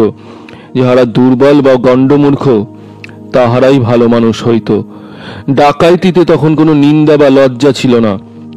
দেবী জঙ্গলের ভিতর প্রবেশ করিয়াও অনেক দূর গেল। একটা গাছের তলায় পৌঁছিয়া পরিচারিকাকে বলিল, দিবা, তুই এখানে বস, আমি আসিতেছি। এ বনে বাঘ ভালুক বড় অল্প, আসলেও তোর ভয় নাই, লোক পাহারায় আছে। এই বলিয়া দেবী যখন সেখান হইতে আরো গাঢ়তর জঙ্গল মধ্যে প্রবেশ করিল, অতি নিবিড় জঙ্গলের ভিতর একটা সুড়ঙ্গ, পাথরের সিঁড়ি আছে। যেখানে নামিতে হয় সেখানে অন্ধকার পাথরের ঘর। পূর্বকালে বোধ হয় দেবালয় ছিল। এই ক্ষণে কাল সহকারে চারিপাশে মাটি পড়িয়া গিয়াছে, কাজেই তাহাতে নামিবার সিঁড়ি গড়িবার প্রয়োজন হইয়াছে। দেবী অন্ধকারে সিঁড়িতে নামিল। সেই ভূগর্ভস্থ মন্দিরে মিটমিট করিয়া একটা প্রদীপ জ্বলিতেছিল। তার আলোতে এক শিবলিঙ্গ দেখা গেল। এক ব্রাহ্মণ সেই শিবলিঙ্গের সম্মুখে বসিয়া তাহার পূজা করিতেছিল। দেবী শিবলিঙ্গকে প্রণাম করিয়া ব্রাহ্মণের কিছু দূরে বসিলেন। দেখিয়া ব্রাহ্মণ পূজা সমাপন পূর্বক আচমন করিয়া দেবীর সঙ্গে কথোপকথনে প্রবৃত্ত হইলেন। ব্রাহ্মণ বলিল, মা, কাল রাত্রে তুমি কি করিয়াছ? তুমি কি ডাকাইতি করিয়াছ নাকি? আপনার কি বিশ্বাস হয়? কি জানি। কি জানি কি ঠাকুর, আপনি কি আমায় জানেন না? 10 বৎসর আজে দস্যু দলের সঙ্গে সঙ্গে বেড়াইলাম। লোক জানে যত ডাকাইতি হয় সব আমিই করি। তথাপি একদিনের জন্য এ কাজ আমা হইতে হয় নাই, তা আপনি বেশ জানেন। তবু বলিলেন কি জানি। রাগ করো কেন? আমরা যে অভিপ্রায় ডাকাইতি করি তা মন্দ কাজ বলিয়া আমরা জানি না। তাহা হইলে একদিনের তরেও ওই কাজ করিতাম না। তুমিও এ কাজ মন্দ মনে করো না বোধ হয়, কেননা তাহা হইলে 10 বৎসর। সে বিষয়ে আমার মত ফিরিতেছে। আমি আপনার কথায় এতদিন ভুলিয়াছিলাম। আর ভুলিব না। পরদ্রব্য কারিয়া লওয়া মন্দ কাজ নয় তো মহাপাতক কি? আপনাদের সঙ্গে আর কোনো সম্বন্ধই রাখিব না। সে কি, এতদিন বুঝাইয়া দিয়াছি, তাই কি আবার তোমায় বুঝাইতে হইবে? যদি আমি এ সকল ডাকাইতির ধনের এক কর্পদক গ্রহণ করিতাম তবে মহাপাতক বটে, কিন্তু তুমি তো জানো যে কেবল পরকে দিবার জন্য ডাকাইতি করি। যে ধার্মিক সৎ পথে থাকিয়া ধন উপার্জন করে, যাহার ধনহানি হইলে ভরত পোষণের কষ্ট হইবে, রঙ্গরাজ কি আমি কখনো তাহাদের এক পয়সাও লই নাই। যে জুয়াচোর দাগাবাজ পরের ধন কারিয়া বা ফাঁকি দিয়া লইয়াছে, আমরা তাহাদের উপর ডাকাইতি করি, এক পয়সাও লই নাই। যাহার ধন বঞ্চকেরা লইয়াছিল তাহাকেই ডাকিয়া দিই। এ সকল কি তুমি জানো না? দেশ অরাজক, দেশে রাজশাসন নেই, দুষ্টের দমন নাই, যে যার পায় কারিয়া খায়। আমরা তাই তোমায় রানী করিয়া রাজশাসন চালাইতেছি। তোমার নামে আমরা দুষ্টের দমন করি, শিষ্টের পালন করি। এ কি অধর্ম? রাজা রানী যাকে করিবেন সেই হইতেই পারিবে। আমাকে অব্যাহতি দিন। আমার এ রানীগিরিতে আর চিত্ত নাই। আর কাহাকেও এ রাজ্য সাজে না, আর কাহারও অতুল ঐশ্বর্য নাই।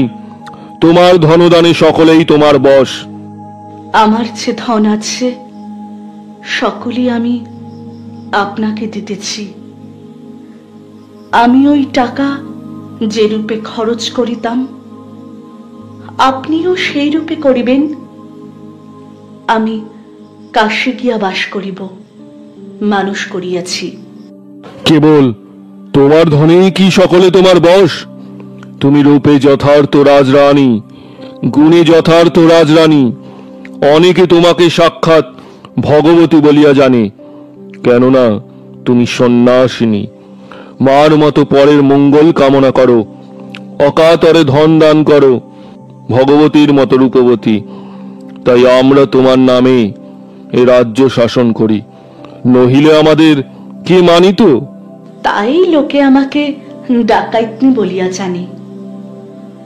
এই অখ্যাতি মরিলেও যাবে না। অখ্যাতি কি? এ বরেন্দ্র ভূমে আজিকালি কে এমন আছে যে এ নামে লজ্জিত? কিন্তু সে কথা যাক, ধর্মাচরণে সুখ্যাতি খুঁজিবার দরকার কি? খ্যাতির কামনা করিলেই কর্ম আর নিষ্কাম হইল কই? তুমি যদি অখ্যাতির ভয় করো তবে তুমি আপনারে খুঁজিলে পরের ভাবিলে না, আত্মবিসর্জন হইল কই? আপনাকে আমি তর্কে আঁটিয়া উঠিতে পারিব না। আপনি মহামহোপাধ্যায়। আমার স্ত্রী বুদ্ধিতে যাহা আসিতেছে তাই বলিতেছি। আমি রানীগিরি হইতে অবসর হইতে চাই। আমার এ আর ভালো লাগে না। যদি ভালো লাগে না তবে কালী রঙ্গরাজকে ডাকাইতি করিতে পাঠাইয়াছিলে কেন? কথা যে আমার অবিদিত নাই তাহা বলা বেশিরভাগ। কথা যদি অবিদিত নাই তবে অবশ্য এটাও জানেন যে কাল রঙ্গরাজ ডাকাইতি করে নাই, ডাকাইতির ভান করিয়াছিল মাত্র। কেন তা আমি জানি না, তাই জিজ্ঞাসা করিতেছি। একটা লোককে ধরিয়া আনিবার জন্য। লোকটা কে? তার নাম ব্রজেশ্বর রায়। আমি তাকে বিলক্ষণ চিনি। তাকে তোমার কি প্রয়োজন? কিছু দিবার প্রয়োজন ছিল। তার বাপ ইজারাদারের হাতে কয়েদ যায়। কিছু দিয়া ব্রাহ্মণের জাতি রক্ষা করিয়াছি। ভালো করো নাই। হরবল্লভ রায় অতি পাষণ্ড, খামোকা আপনার বেহাইনের জাতি মারিয়াছিল। তার জাতি যাওয়াই ভালো ছিল। দেবী শিহরিল, বলিল, সে কি রকম? তার একটা পুত্রবধূর কেহ ছিল না, কেবল বিধবা মা ছিল। হরবল্লভ সেই গরিবের বাগ দিয়ে অপবাদ দিয়া বউটাকে বাড়ি হইতে তাড়াইয়া দিল। দুঃখে বউটার মা মরিয়া গেল। আর বউটা? শুনিয়াছি খাইতে না পাইয়া মরিয়া গিয়াছে। আমাদের সেসব কথায় কাজ কি? আমরা পরহিত ব্রত নিয়েছি। যার দুঃখ দেখিব তারই দুঃখ মোচন করিব। ক্ষতি নাই, কিন্তু সম্প্রতি অনেকগুলি লোক দারিদ্রগ্রস্ত, ইজারাদারের দৌরাত্মে সর্বস্ব গিয়াছে। এখন কিছু কিছু পাইলেই তাহারা আহার করিয়া গায়ে বল পায়, গায়ে বল পাইলেই তাহারা লাঠিবাজি করিয়া আপন সত্য উদ্ধার করিতে পারে। শীঘ্র একদিন দরবার করিয়া তাহাদিগের রক্ষা করো। তবে প্রচার করুন যে এইখানেই আগামী সোমবার দরবার হইবে। না, এখানে আর তোমার থাকা হইবে না। ইংরেজ সন্ধান পাইয়াছে তুমি এখনো এই প্রদেশে আছো। এবার 500 সিপাহী লইয়া তোমার সন্ধানে আসিতেছে। অতএব এইখানে দরবার হইবে না, বৈকুণ্ঠপুরের জঙ্গলে দরবার হইবে। প্রচার করিয়াছি, সোমবার দিন অবধারিত করিয়াছি। সে জঙ্গলে সিপাহী যাইতে সাহস করিবে না, করিলে মারা পড়িবে। ইচ্ছা মতো টাকা সঙ্গে লইয়া আজই বৈকুণ্ঠপুরের জঙ্গলে যাত্রা করো। এবার চলিলাম, কিন্তু আর আমি এ কাজ করিব কিনা সন্দেহ। ইহাতে আমার মন নাই। এই বলিয়া দেবী উঠিল, আবার জঙ্গল ভাঙিয়া বজ্রায় গিয়া উঠিল। বজ্রায় উঠিয়া রঙ্গরাজকে ডাকিয়া চুপি চুপি এই উপদেশ দিল, আগামী সোমবার বৈকুণ্ঠপুরের জঙ্গলে দরবার হইবে। এই দণ্ডে বজ্রা খোলো, সেইখানে চলো। বরকন্দাজ দিকে সংবাদ দাও, দেবীগড় হইয়া যাও। টাকা লইয়া যাইতে হইবে, সঙ্গে অধিক টাকা নাই। তখন মুহূর্ত মধ্যে বজ্রার মাস্তুলের উপর 3-4খানা ছোট বড় সাদা পাল বাতাসে ফুলিতে লাগিল। ছিপখানা বজ্রার সামনে আসিয়া বজ্রার সঙ্গে বাধা হইল। তাহাতে 60 জন জোয়ান বোটে লইয়া বসিয়া রানীজি কি জয়, রানীজি কি জয়, রানীজি কি জয় বলিয়া বাহিতে আরম্ভ করিল। সেই জাহাজের মতো বজ্রা তখন তীর বেগে ছুটিল। এদিকে দেখা গেল বহু সংখ্যক পথিক বা হাটুরিয়া লোকের মতন লোক নদী তীরে জঙ্গলের ভেতর দিয়া বজ্রার সঙ্গে দৌড়াইয়া যাইতেছে। তাহাদের হাতে কেবল এক এক লাঠি মাত্র, কিন্তু বজ্রার ভিতর বিস্তর চাল সরকি বন্দুক আছে। ইহারা দেবীর বড় কন্দাজ সৈন্য। সব ঠিক দেখিয়া দেবী সহস্তে আপনার সাকান্ন পাকের জন্য হারিশালায় গেল। হায় দেবী, তোমার এই কিরূপ সন্ন্যাস! সোমবারে প্রাত সূর্য প্রভাসিত নিবিড় কাননাভ্যন্তরে দেবী রানীর দরবার বা এজলাস। সেই এজলাসে কোনো মোকদ্দমা মামলা হইত না। রাজকার্যের মধ্যে কেবল একটা কাজ হইত, অকাতরে দান। নিবিড় জঙ্গল, কিন্তু তাহার ভিতর প্রায় 300 বিঘা জমি সাফ হইয়াছে, কিন্তু বড় বড় গাছ কাটা হয় নাই। তাহার ছায়ায় লোক দাঁড়াইবে সেই পরিষ্কার ভূমিখণ্ডে প্রায় 10,000 লোক জমিয়াছে। তাহারই মাঝখানে দেবী রানীর এজলাস। একটা বড় শামিয়ানা গাছের ডালে ডালে বাঁধিয়া টাঙানো হইয়াছে। তার নিচে বড় বড় মোটা রূপার ডান্ডার উপর একখানা কিং খাপের চাঁদোয়া টাঙানো, তাতে মতির ঝালর। তার ভিতর চন্দন কাষ্ঠের বেদির ওপর বড় পুরু গালিচা পাতা। গালিচার উপর একখানা ছোট রকম রূপার সিংহাসন, সিংহাসনের উপর মসনদ পাতা, তাহাতেও মুক্তার ঝালর। দেবীর বেশভূষার আজ বিশেষ জাক। শাড়ি পরা, শাড়িখানায় ফুলের মাঝে এক একখানা হীরা, অঙ্গ রত্নে খচিত। কদাচিৎ মধ্যে মধ্যে অঙ্গের উজ্জ্বল গৌরবর্ণ দেখা যাইতেছে। গলায় এত মতির হার যে বুকের আর বস্ত্র পর্যন্ত দেখা যায় না। মাথায় রত্নময় মুকুট। দেবী আজ শরৎকালে প্রকৃত দেবী প্রতিমার মতো সাজিয়াছে। এই সব দেবীর রানীগিরি। দুই পাশে 4 জন সুসজ্জিতা যুবতী স্বর্ণ দণ্ড চামর লইয়া বাতাস দিতেছে। পাশে ও সম্মুখে বহু সংখ্যক চোপদার ও আশাবরদার বড় জাকের পোশাক করিয়া বড় বড় রূপার আশা ঘাড়ে করিয়া খাড়া হইয়াছে। সকলের উপর যাক বরকন্দাজের সারি, প্রায় 500 বরকন্দাজ দেবীর সিংহাসনের দুই পাশে সার দিয়া দাঁড়াইল। সকলেই সুসজ্জিত, লাল পাগড়ি, লাল অঙ্গরক্ষা, লাল ধুতি, মালকোচা মারা, পায়ে লাল নাগরা, হাতে ঢাল সরকি, চারিদিকে লাল নিশান পোতা। দেবী সিংহাসনে আসীন হইল। সেই 10,000 লোক একবার দেবী রানী কি জয়, রানী কি জয়, রানী কি জয় বলিয়া জয়ধ্বনি করিল। তারপর 10 জন সুসজ্জিত যুবা অগ্রসর হইয়া মধুর কণ্ঠে দেবীর স্তুতিগান করিল। তারপর সেই 10 সহস্র দারিদ্রের মধ্য হইতে এক একজন করিয়া ভিক্ষার্থী দিগকে দেবীর সিংহাসন সমীপে রঙ্গরাজ আনিতে লাগিল। তারপর সেই 10 সহস্র দরিদ্রের মধ্য হইতে এক একজন করিয়া ভিক্ষার্থী দিগকে দেবীর সিংহাসন সমীপে রঙ্গরাজ আনিতে লাগিল। তাহারা সম্মুখে আসিয়া ভক্তিভাবে সাষ্টাঙ্গে প্রণাম করিল। যে বয়োজ্যেষ্ঠ ব্রাহ্মণ সেও প্রণাম করিল, কেননা অনেকের বিশ্বাস ছিল যে দেবী ভগবতীর অংশ, লোকের উদ্ধারের জন্য অবতীর্ণা। সেই জন্য কেহ কখনো তার সন্ধান ইংরেজের নিকট বলিত না, অথবা তাহার গ্রেপ্তারির সহায়তা করিত না।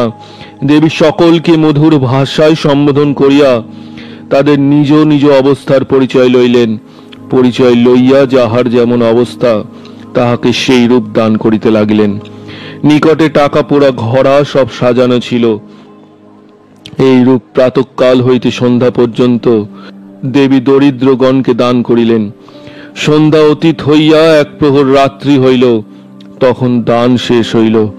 তখনও পর্যন্ত দেবী জলগ্রহণ করেন নাই। দেবীর ডাকাইতি এইরূপ, অন্য ডাকাইতি নাই।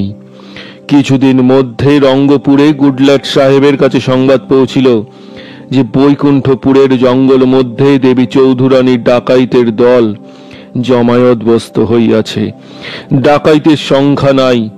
ইহাও রটিল যে অনেক ডাকাইত রাশি রাশি অর্থ লইয়া ঘরে ফিরিয়া আসিতেছে।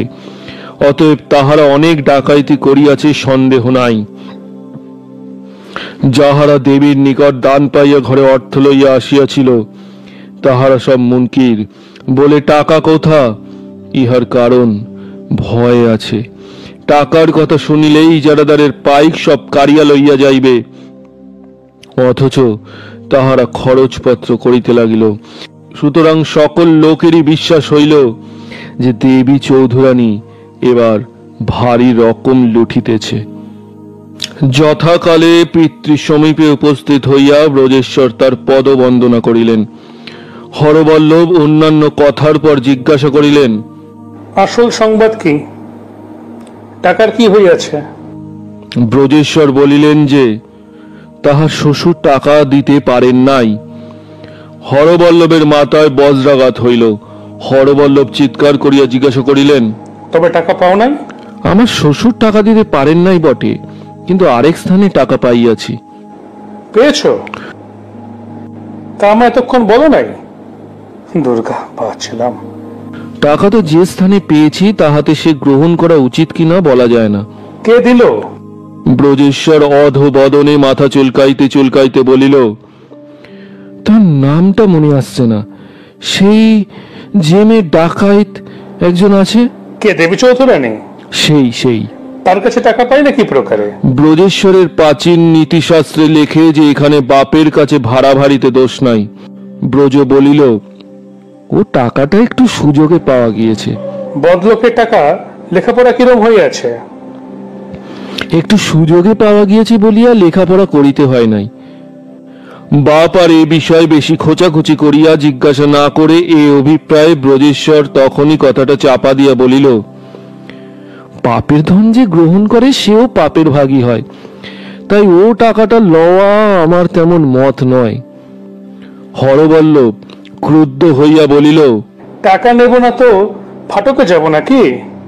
টাকা ধার নেব, তার আবার পাপের টাকা পুণ্যের টাকা কি? আর জপতপের টাকাই বা কার কাছে পাবো? সে আপত্তি করে কাজ নাই। কিন্তু আসল আপত্তি এই যে ডাকাইতের টাকা, তাতে আবার লেখা করা করে নাই। ভয় হয় পাছে দেরি হলে বাড়ি ঘর লুটপাট করিয়া লইয়া যায়। ব্রজেশ্বর চুপ করিয়া রহিল। তা টাকার মেয়াদ কত? আগামী বৈশাখ মাসের শুক্লা সপ্তমীর চন্দ্রাস্ত পর্যন্ত। তা সে হলো ডাকাইত, দেখা দেয় না। কোথা তার দেখা পাওয়া যাবে যে টাকা পাঠাইয়া দিব? ওই দিন সন্ধ্যার পর সে সন্ধানপুরে কালসাজির ঘাটে বজরায় থাকিবে, সেইখানে টাকা পৌঁছিলেই হইবে। তা সেদিন সেখানে টাকা পাঠাইয়া দেওয়া যাইবে। ব্রজেশ্বর বিদায় লইলেন। হরবল্লভ তখন মনে মনে বুদ্ধি খাটাইয়া কথাটা ভালো করিয়া বিচার করিয়া দেখিলেন। শেষে স্থির করিলেন, হ্যাঁ, সে বেটির আবার টাকা শোধ দিতে যাবে। বেটিকে সেপাই এনে ধরিয়ে দিলে তো সব গোল মিটে যাবে। বৈশাখী সপ্তমীর দিন সন্ধ্যার পর ক্যাপ্টেন সাহেব পল্টন আর বাজরায় না উঠে তো আমার নাম হরবল্লভী নয়। তাকে আমার কাছে টাকা নিতে হবে না। হরবল্লভ এই পুণ্যময় অভিসন্ধিটা আপনার মনে মনেই রাখিলেন, ব্রজেশ্বরকে বিশ্বাস করিয়া বলিলেন না।